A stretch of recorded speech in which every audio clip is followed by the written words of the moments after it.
શું કામ માર્યું?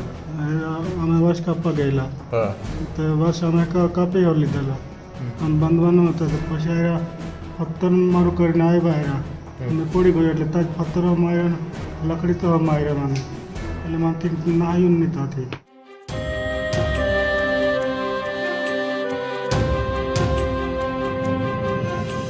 નર્મદા લાઈવમાં તમારું સ્વાગત છે. ડેડિયાપાડાના વિસ્તારની અંદર કેટલાક લોકો જે આદિમ જૂથ સાથે જોડાયેલા છે અને સરકારની જે ટોપલા અને જે વાંસની જે વસ્તુઓ બનાવવાનું કામ કરતા હતા તે લોકો વાંસ કાપવા માટે જંગલમાં ગયા હતા. તેમની ઉપર વનકર્મીઓ દ્વારા હુમલો કરવામાં આવ્યો છે અને ઇજાગ્રસ્તોને ડેડિયાપાડાથી રાજપીપળા સિવિલ હોસ્પિટલ ખાતે સારવાર માટે લાવવામાં આવ્યા છે. ત્યારે અહીંયા પહોંચ્યા છે નર્મદા આમ આદમી પાર્ટીના પ્રમુખ. આપણે તેમની પાસેથી આ ઘટના વિશે માહિતી લેવાનો પ્રયાસ કરીશું. સર, શું ઘટના બની છે અને કોને ઇજાગ્રસ્ત થઈ છે અને કોણ હુમલો કર્યો છે?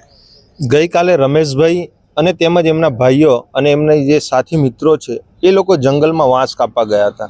ત્યારે એમની પર જંગલ ખાતાના અધિકારીઓ દ્વારા એમની પર લાકડીના સપાટા વડે એમને ઢોરમાર મારવામાં આવ્યો છે, એમની પર પથ્થરમારો કરવામાં આવ્યો છે અને ગુદ્દા પાટોનો ગેબી માર મારવામાં આવ્યો છે.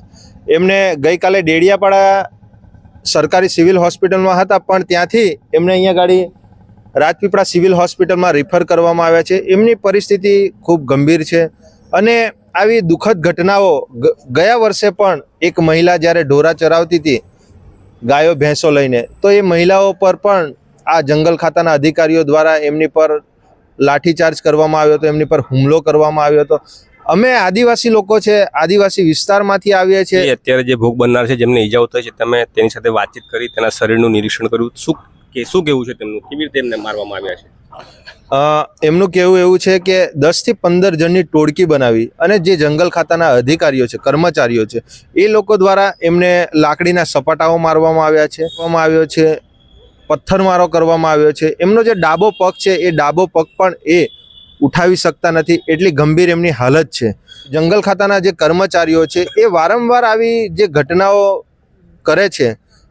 તમે ભૂતકાળમાં પણ જોયું હશે, આવી ડેડિયાપાડા વિસ્તારમાં તેમજ ઉમરગામથી અંબાજી હોય સમગ્ર વિસ્તારમાં આ વાંસ કાપવા જાય તો કે જંગલ ખાતામાં ઢોરા ચરાવવા જાય એવા કર્મચારીઓ પર વારંવાર જંગલ ખાતાના અધિકારીઓ દ્વારા આવી રીતે હુમલો કરવામાં આવે છે. અમે આ બિલકુલ વારંવાર આવી ઘટનાઓ બને છે તો જંગલ ખાતા પર પગલાં કોઈ કેમ નથી લીધું? શા માટે આવી ઘટનાઓ વારંવાર બને છે? ગયા વર્ષે પણ અમે ડેડિયાપાડા પોલીસ સ્ટેશનનો ઘેરાવો કર્યો હતો પણ તેમ છતાં પણ એ મહિલા પર જે લાઠીચાર્જ કરવામાં આવ્યો હતો, એમની પર હુમલો કરવામાં આવ્યો હતો, પણ પોલીસ કર્મચારીઓ દ્વારા એ ફોરેસ્ટ અધિકારી કે જંગલ ખાતાના જે કર્મચારીઓ છે એમની પર કોઈ પણ જાતની લીગલી એક્શન લેવામાં નથી આવી. અને આ ઘટનામાં જો લીગલી એક્શન અને જે તપાસ કરવામાં નહીં આવે તો આવનારા દિવસોમાં અમે ડીએફઓ ઓફિસનો પણ અમે ઘેરાવો કરશું અને એસપી ઓફિસનો પણ ઘેરાવો કરશું.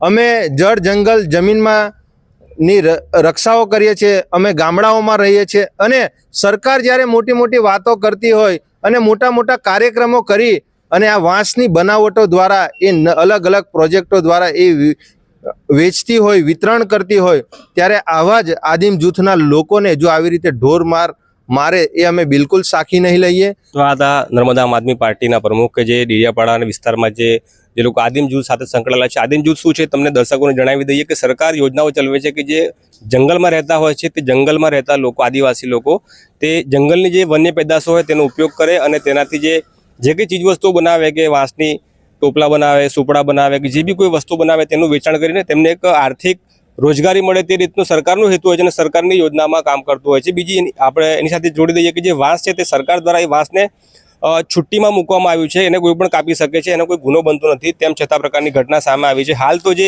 વન વિભાગના કર્મચારીઓ દ્વારા કથિત રીતે જે પથ્થર મારવાને લાકડી વડે સપાટા મારવાની આ ઘટનામાં લગભગ 3 થી 4 જેટલા લોકો ઘવાયા છે. એક વ્યક્તિ હાલમાં અહીંયા સારવાર હેઠળ છે, બીજા લોકોને ડેડિયાપાડાથી રાજપીપળા ખાતે લાવવામાં આવી રહ્યા છે તેવી વિગતો સામે આવી છે.